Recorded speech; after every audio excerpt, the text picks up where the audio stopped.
সত্যজিৎ ব্যানার্জিকে দিয়ে শুরু করছি, প্রাক্তন পুলিশ কর্তা, রাজনৈতিক ব্যক্তিত্বদের কাছে পরে আসছি। স্যার, আমার প্রশ্ন হচ্ছে, হামিম সরাসরি পাকিস্তানের হ্যান্ডলারদের সঙ্গে যোগাযোগে ছিল। হামিমের সঙ্গে পাকিস্তানি হ্যান্ডলাররা বিভিন্ন অ্যাপ্লিকেশনের মাধ্যমে কথা বলতো।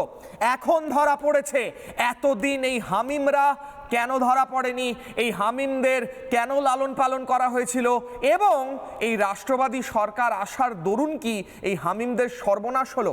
বলুন স্যার। আসল কথাটা আপনি বলেই দিলেন যে রাষ্ট্রবাদী সরকার আসার ফলে, পালাবদলের ফলেই এই সব রাষ্ট্রদ্রোহীরা ধরা পড়লেন। তার না হলে এটা ধরাই পড়তো না। কারণ এখন দেখতে পাচ্ছেন যিনি আইজি এসটিএফ কত স্বতঃস্ফূর্তভাবে তার বক্তৃতা রাখছেন, প্রতিটা খবর তাকে বলছেন। আমরা জেনে অবাক হই কিশলয় যে আপনার কাছে আপনি মেক্সিকোর সিম কিংবা ইউকের সিম ব্যবহার করতে পারবেন।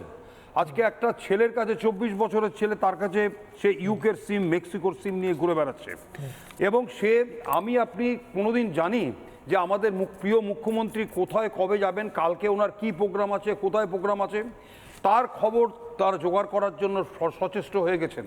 এবং তারা চাইছেন যে কোনোভাবেও মুখ্যমন্ত্রীকে হার্ম করার জন্য, মুখ্যমন্ত্রীকে, আমাদের প্রিয় মুখ্যমন্ত্রীকে ক্ষতি করার জন্য চেষ্টা করছেন। এই যে খবরগুলো দেওয়া, এগুলো প্রত্যেকটা খবর, এগুলো তার জন্য তারা সার্বিকভাবে প্রচেষ্টা করেছে। এবং আইএসআইয়ের, শুধু আইএসআইয়ের যেটা রয়েছে, আইএসআইয়ের থেকে হ্যান্ডেলার নয়, তাদের তথ্য, তাদের যে ডাইরেকশনগুলো প্রত্যেকটাকে এক্সিকিউট করার জন্য তারা এখানে সচল অবস্থায় ছিলেন।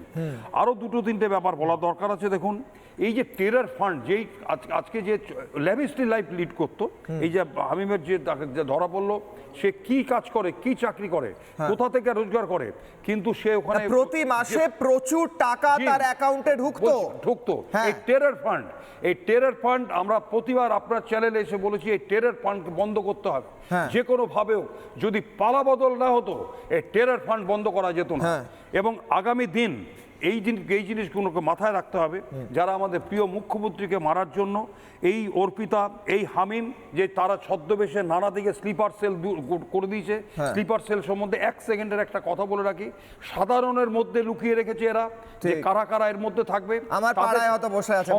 সময় মতন তাদেরকে উঠিয়ে দেওয়া এবং তাদেরকে দিয়ে তাদের কাজটা সফল করানো, এটাই হচ্ছে স্লিপার সেলের কাজ। আমি এখান থেকে একটা ব্রেকিং নিউজ নেব, যে এই রাজ্যে একটা ফ্যাক্টরি ভাড়া করে একটা জঙ্গি দিব্যি সেই ফ্যাক্টরিতে নিজের ব্যবসা করতে পারে, এটাই তো ভাবতে ভয়ঙ্কর লাগে। এতদিন ধরে করে এসেছে, এখন ধরা পড়েছে। ব্রেকিং নিউজ কিশলয়ের অগ্নিবাণে।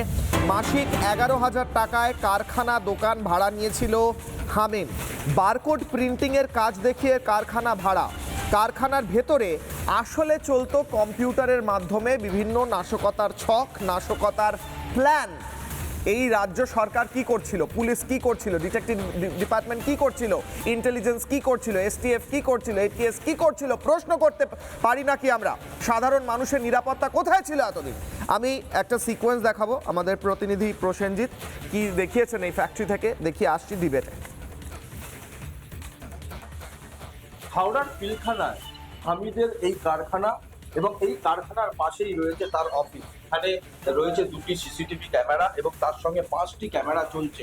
এই অফিস থেকেই সমস্ত কিছু, তার যে সিম কার্ড ব্যবহৃত, তার যে অফিস থেকেই সমস্ত কিছু নজরদারি চালানো হতো। তবে এই কারখানার আড়তে যে 3জন শ্রমিক কাজ করছে, তার মধ্যে একজন হচ্ছে মহিলা, তার বাড়ি হচ্ছে চন্দননগর। যেটা জানা যাচ্ছে যে এই চন্দননগর থেকে মহিলা আসতো, তিনি এই বিগত কয়েকদিন ব্যবসা চালাতো। মালিকের দাবি যে এই কারখানাটা প্রায় 2 বছর হয়ে গেছে ভাড়া নিয়েছে এবং 9 মাস ধরে তিনি আসতো এইখানে। তবে কোথাও যেন মনে হচ্ছে এই কারখানাকে ঘিরেই কিন্তু তার যে ছক, যে নাশকতার ছক, সেই ছক কিন্তু এইখান থেকেই বসেছে। সমস্ত ঘটনার কিন্তু তদন্ত করছে এসটিএফ।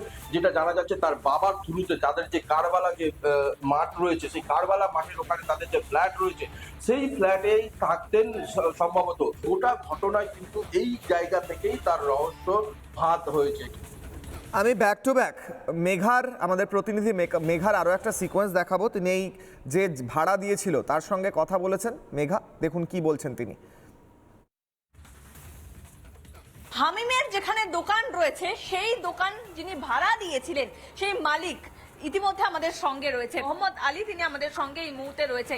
যখন বাড়ি ভাড়া দিয়েছিলেন হামিম বা তার পরিবারকে, তখন কোনো ডকুমেন্টস দেখেছিলেন কি? ডকুমেন্টস আধার কার্ড আছে মনে হচ্ছে, হ্যাঁ আধার কার্ড। আধার কার্ড ওর বাবা না। ভেতরে- এখানে অফিস আছে, ভে- একটা কারখানা আছে। ভেতরে দেখছি যে এখন একটা ঘরও রয়েছে মনে হয় ভেতরে, যতটা বাইরে যতটা মেশিন আছে, বাইরে থেকে দেখা সম্ভব হচ্ছে। দুটো মেশিন আছে, হ্যাঁ। আচ্ছা, ভিতরে একাধিক সিসি ক্যামেরা রয়েছে, আপনাদেরও মনে হয় একটা সিসি ক্যামেরা। ওনার ক্যামেরা কখনো মনে আপনার কোনো সিসি ক্যামেরা রয়েছে যেখান থেকে আপনি মনিটরিং করতেন? না, আমার ক্যামেরা আছে, আমার ক্যামেরা ডিভিআর খারাপ আছে।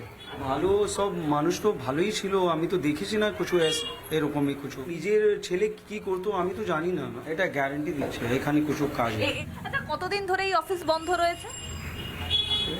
4-5 দিন হয়েছে মনে হচ্ছে। মানে তাহলে 2-3 মাস ধরে কে চালাতো যখন ওরা বর্ধমানে ছিল? ওটা স্টাফ চালাতো, স্টাফ আর লেডিস। আমি তো রেয়ার আসতো এখানে। কত টাকা ভাড়া? এইটা এখানে 7,000 আছে, এটা 4,000। 11,000 টাকার ভাড়াতে এই দোকান নেওয়া হয়েছিল, একটা কারখানা, এবং আমার পেছনে রয়েছে এই হচ্ছে সেই দোকান। লাস্ট 3 থেকে 4 দিন আগে হামিমের বাবা মহিরুদ্দিনের সঙ্গে তার কথা হয়, তিনি জানিয়েছেন পুলিশ গোটা বিষয়টি দেখছেন, তারপরে প্রয়োজনে আবার এই দোকান খোলা হবে। ভিডিও জার্নালিস্ট রজনীকান্ত বেরার সঙ্গে মেঘা, রিপাবলিক বাংলা।